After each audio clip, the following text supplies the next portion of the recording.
갈 길 보이시니 주 앞에 빨리 나갑시다. 우리를 찾는 구주 예수 오노라시네. 죄악과 수는 영혼은 기뻐 뛰며 즐거워했네. 하늘에 계신 주 예수를 영원히 섬기니 우리를 오라 하시는 말 기쁘게 듣고 즐거워하세. 구주를 믿기 지체 말고 속속히 나가세. 죄악과 수리 영혼은 기뻐 뛰며 즐거워하네. 하늘에 계신 주 예수를 영원히 섬기니 주 오늘 여기 계시오니 나와서 주의 말씀 듣세. 듣기도 하며 생각하니 자기 지시로다. 죄악과 수는 영혼은 기뻐 뛰며 즐거워했네. 하늘에 계신 주 예수를 영원히 섬기네.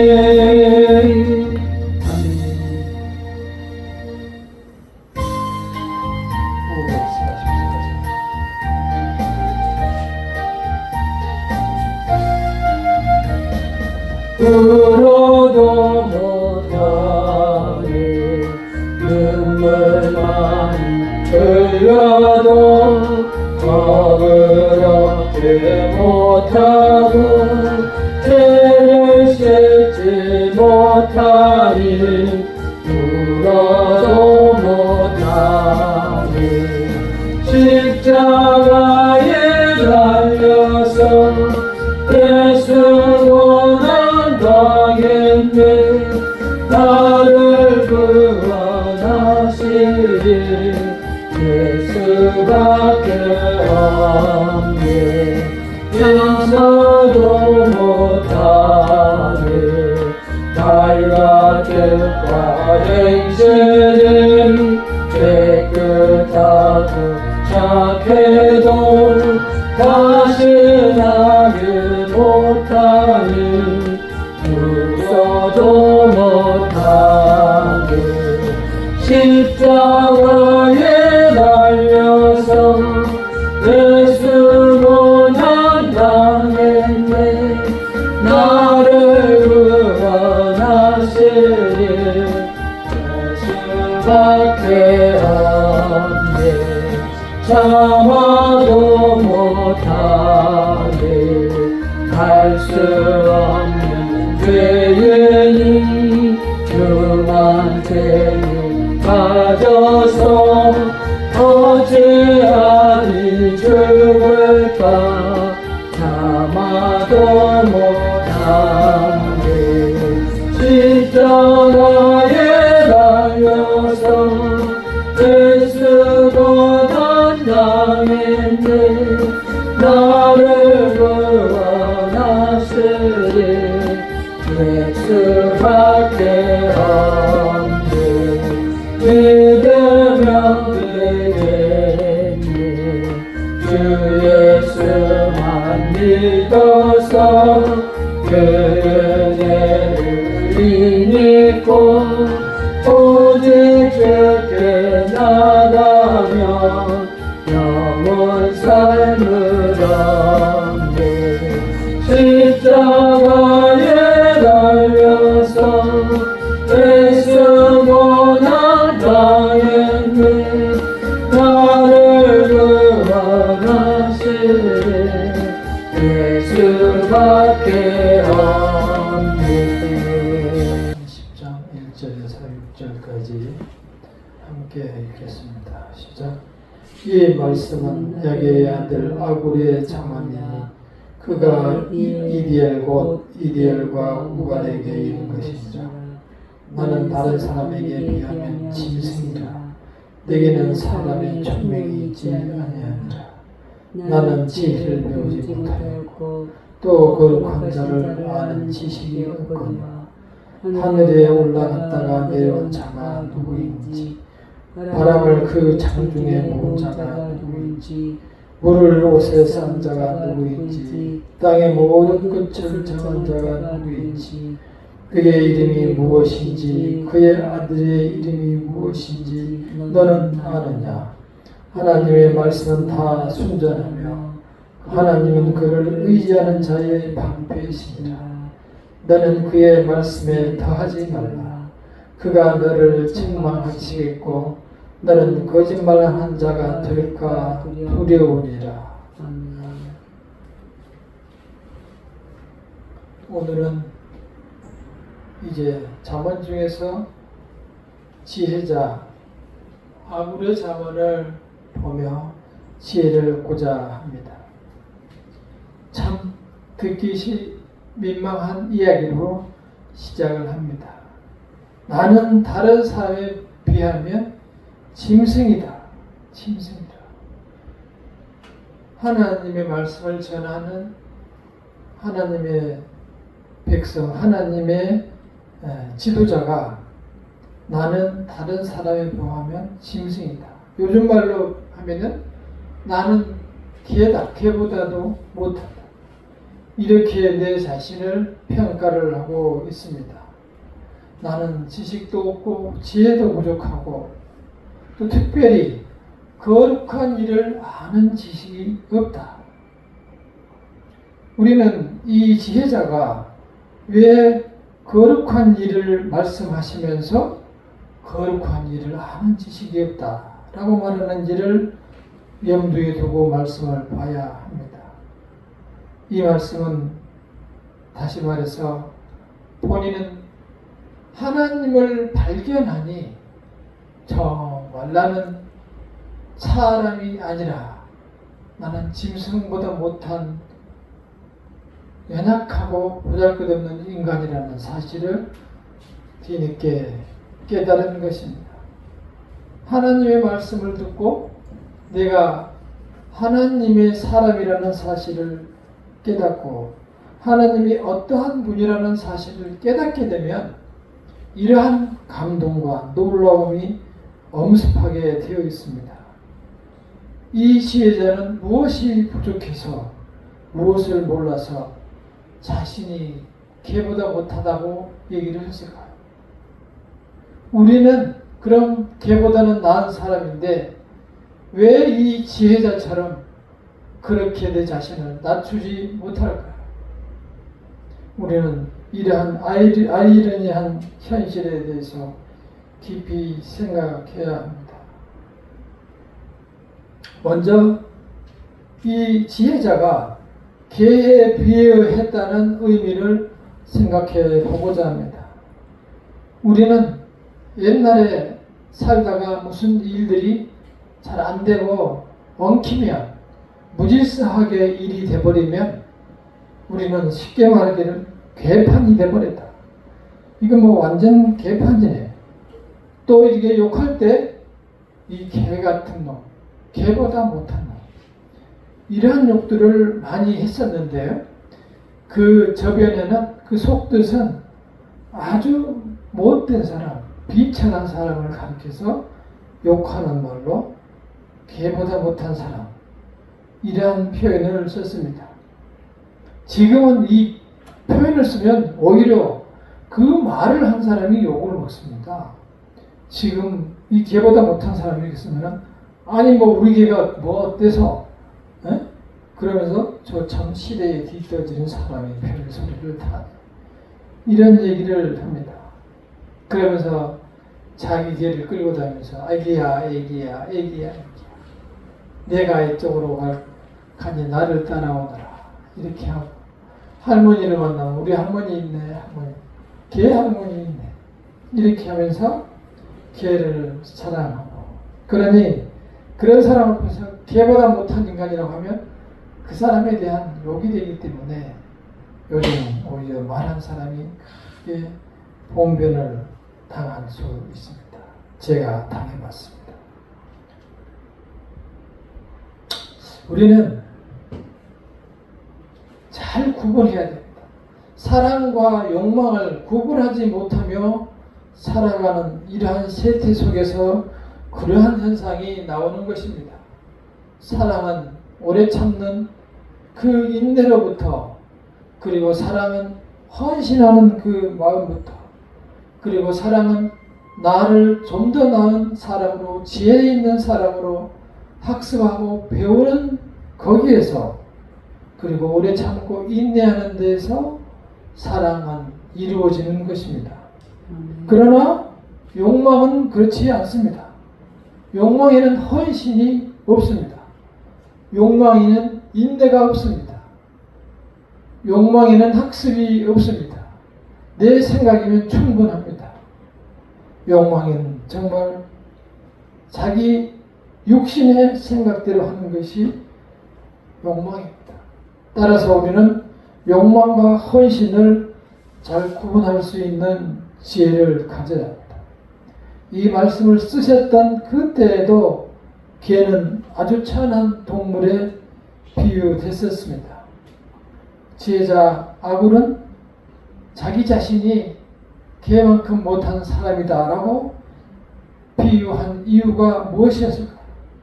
그분도 백성들의 지도자였는데 자신을 그렇게 보잘것없는 사람으로 비유하게 된 것은 자기 자신을 하나님을 발견한 후입니다. 내 속에 성령께서 역사하신 후로 내 자신을 하나님과 비교를 하고 비춰보려니 내 자신이 너무 추하고 내 자신이 보잘것없으니 내 스스로 내 입으로 나는 짐승이다 이렇게 말하고 있습니다. 우리는 아브라함이 내 자신을 낮추면서 나는 티끌과 같은 있으나마나한 사람이라고 고백한 것을 창세기에서 볼 수 있습니다. 아브라함은 그 시대의 지도자였습니다. 그런 아브라함도 믿음의 조상도 나는 티끌과 같은 사람이라고 하나님 앞에 고백했습니다.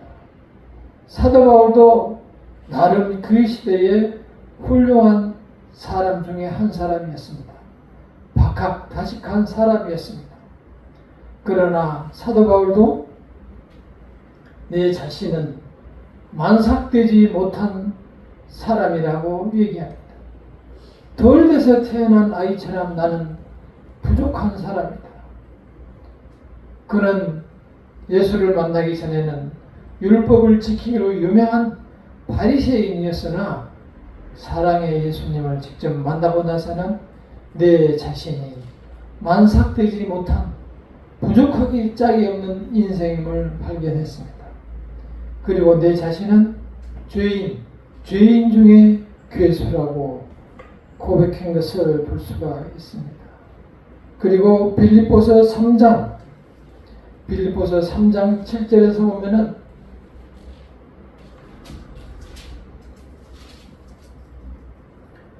그러나 무엇이든지 내게 유익하던 것을 내가 그리스도를 위하여 다 해로 여길 뿐더러. 그러니까 유익하다고 생각했던 모든 것들이 그리스도를 만난 후에는 이것들이 다 나를 해롭게 하는 것들이구나 이렇게 생각을 바꾸게 되었습니다. 또한 모든 것을 해로 여김은 내 주 그리스도 예수를 아는 지식이 가장 고상하기 때문이라. 내가 그를 위하여 모든 것을 잃어버리고 배설물로 여김은 그리스도를 얻고 그 안에서 발견되려 함이니 내가 가진 의는 율법에서 난 것이 아니요 오직 그리스도를 믿음으로 말미암은 것이니 곧 믿음으로 하나님께로부터 난 의라. 사도 바울은 예수를 발견한 후로 자기가 지금까지 모든 배우고 알았던 지식과 또한 모든 율법과 행했던 모든 것들이 아무 소용이 없고 배설물, 똥보다 더 더러운 것이라고 스스로 고백합니다. 그래서 이제는 그 더러운 것들을 다 버려버리고 나는 그리스도의 사람으로 새롭게 태어나려 한다. 나는 그래서 이 믿음을 하나님께로부터 받은 것이다. 이렇게 고백하고 있습니다. 우리가 진정으로 그리스도를 발견하게 되면 세상에 있는 것들이 보이지 않고 세상에 소중하게 했던 것들이 정말 보잘것없고 먼지 같은 것이고 티끌 같은 그리고 추하고 더러운 것임을 깨닫게 되고 내가 만난 그 예수님의 고귀하신 사랑 그 사랑이 정말 고상한 것이다 라는 사실을 깨닫고 스스로 그 앞으로 걸어 나가게 되는 것입니다. 우리는 그리스도를 바라봄으로 그리스도를 만남으로 새롭게 변화되어야 합니다. 왜 나는 이렇게 내 자신을 짐승과 감히 비교할 수 없는 고귀한 존재로만 생각하고 있을까요? 지혜자 아울은 내 자신을 짐승이라고 고백하는데 사도 바울도 내 자신은 죄인 중에 괴수요 그리고 만삭되지 못한 칠삭둥이 같은 사람이라는 것을 고백하는데 우리는 어디가 어떤 점이 더 탁월해서 그렇게 하나님 앞에 고백하지 못하는지 우리 자신을 돌아볼 수 있는 시간이 되어야 합니다. 우리는 그러한 믿음이었다면 형식적인 믿음이었다면 이제 돌아서야 합니다. 4절을 함께 읽어보겠습니다. 4절 자, 시편 잠언 30장 4절을 함께 읽어보겠습니다. 시작. 하늘에 올라갔다가 내려온 자가 누구인지 바람을 그 창중에 놓은 자가 누구인지 물을 옷에 짠 자가 누구인지 땅의 모든 끝을 정한 자가 누구인지 그의 이름이 무엇인지 그의 아들의 이름이 무엇인지 너는 아느냐. 이제 자신의 입으로 하나님을 소개하기 시작합니다. 자기가 하나님을 알고 보니 이 세상이 우주 만물이 돌아가는 세상의 섭리를 보면서 누가 하늘에 정말 가본 사람이 있을까? 물어보는 거예요. 누가 하늘에 가봤어요? 하늘에 가보지 않으면 정말 이 사실을 믿을 수가 없고 이해할 수가 없다. 어떻게 매일 하루 24시간에 한 번씩 지구가 돌아가는가? 어떻게 365일이 되면 다시 그 자리로 이 지구는 돌아오는가? 매일 하루에 한 바퀴씩 돌면서 낮과 밤을 우리에게 주시는가? 이러한 사실을 도대체 우리 상상으로는 상상할 수 없다는 것을 고백하고 있습니다. 그래서 누가 정말 하늘에 가본 사람은 없어?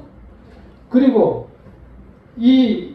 저 내리는 비를 보면서 누가 이렇게 빗물을 골고루 내려주는가?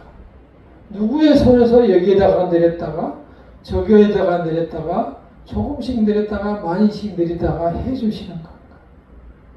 그런 것을 보면서 윤리적으로 누가 손에서 물을 내리는가?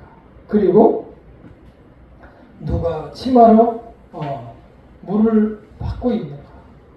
그래서 이쪽으로 물을 흘려보내고 저쪽에서 물을 흘려보내고 그렇게 조절을 하고 있는가? 이렇게 정말 인간의 지혜로는 이러한 사실을 알 수 없다는 사실을 고백하면서 하나님의 오묘한 섭리에 대해서 감탄하는 것을 볼 수가 있습니다. 우리는 흔히 사람들이 하는 일을 생각하며 어이없다. 정말 그 사람 알다가도 못한 알다가도 모를 일이다 이런 얘기 하기는 하지만 하나님의 일에 대해서는 관심이 없어. 그 놀라운 섭리와 변화와 이런 진리에 대해서는 관심도 없고 알려고 하지도 않습니다. 우리는 그런 하나님의 놀라운 섭리에 대해서 질문과 의문을 가지고 하나님을 좀 더 깨달을 수 있도록 하나님을 이해할 수 있도록 우리가 지혜를 가져야 할 것입니다. 또한 우리는 이 세상의 이치를 보며 천지 만물을 보며 누가 어느 분이 저렇게 움직이고 있는 것일까? 그분의 이름은 도대체 무엇일까? 이러한 하나님을 알아보는 그러한 하나님의 자녀다운 모습을 가져야 할 것입니다. 그리하여 이제는 우리가 좀 더 하나님을 가까이 모셔야 합니다. 그리고 하나님을 좀 더 알아야 합니다. 우리가 5절에 나와 있듯이 우리는 하나님의 말씀에 더 이상 우리가 5절과 6절을 다시 한번 읽어보겠습니다. 시작. 하나님의 말씀은 다 순전하여 하나님의 그를 의지하는 자의 방패이십니다. 너는 그의 말씀에 더하지 말라. 그가 너를 책망하시겠고 너는 거짓말한 자가 될까 두려운지라. 우리가 하나님의 말씀을 아는 것처럼 하나님의 뜻을 아는 것처럼 하나님의 말씀을 내 생각대로 하나라도 더하거나 하나라도 빼면 하늘에서 용납할 수 없다는 것입니다. 우리는 하늘을 바라볼 수도 없을 만큼 초라한 존재이기 때문입니다. 따라서 우리는 그저 하나님의 섭리를 바라보며 그분께 피해만 그분을 의지해야 합니다. 그때 하나님께서 우리를 돌보시고 우리에게 평안을 허락하시는 겁니다. 마지막으로 계시록 22장 18절과 19절을 읽어보겠습니다. 신약성경 계시록 마지막에 있는 22장 18절과 19절 18절과 19절입니다. 시작. 내가 이 두루마리의 예언의 말씀을 듣는 모든 사람에게 증언하노니 만일 누구든지 이것들 외에 더하면 하나님이 이 두루마리에 기록된 재앙들을 그에게 더하실 것이요 만일 누구든지 이 두루마리의 예언의 말씀에서 제하여 버리면 하나님의 이 두루마리에 기록된 생명나무와 및 거룩한 성의 참여함을 제하여 버리시리라. 따라서 우리는 말씀을 함부로 풀어서는 안 됩니다. 하나님을 알지도 못하고 그 섭리를 알지도 못하는 하찮은 칠삭둥이 같은 그리고 티끌 같은 먼지 같은 존재인 우리가 하나님의 말씀을 함부로 해석해서 마치 내 말인 것처럼 말해버리면 그는 이 책에 기록된 재앙을 더해버릴 것이라고 말하고 말씀을 한 구절이라도 빼고 말하면 생명나무와 천국에 참여하면서 제하여버린다고 분명하게 말씀하셨습니다. 오로지 이 성경 말씀 하나님의 말씀에 의지해서 믿음을 유의하시기를 바랍니다. 세상에 불쌍한 사람들 때로는 불쌍한 목회자들이 어리석은 생각과 어리석은 말로 하나님의 말씀을 마구 내 말로 전하는 그 경우를 볼 수 있습니다. 우리는 그러한 때마다 경각심을 가지고 이 말씀을 되새겨야 할 것입니다. 아직 우리는 살아야 될 수많은 날들이 남아 있습니다. 그래서 지난 날을 이제 다시 돌아보며 우리가 잘못 살았구나. 하나님을 모르고 살았던 그 세상 세월이 정말 아깝구나. 이제 나머지 인생, 남은 세월을 정말 그 놀라운 하나님을 만나는 그 기쁨과 감격으로 이 세상을 살아가게 우리를 그래서 좀 더 주님을 가까이 모시고 그분을 만남으로 이제부터 행복과 평안을 누리며 주님과 더불어 살아갈 수 있는 성도님들이 되시기를 간절히 축원합니다. 아멘. 기도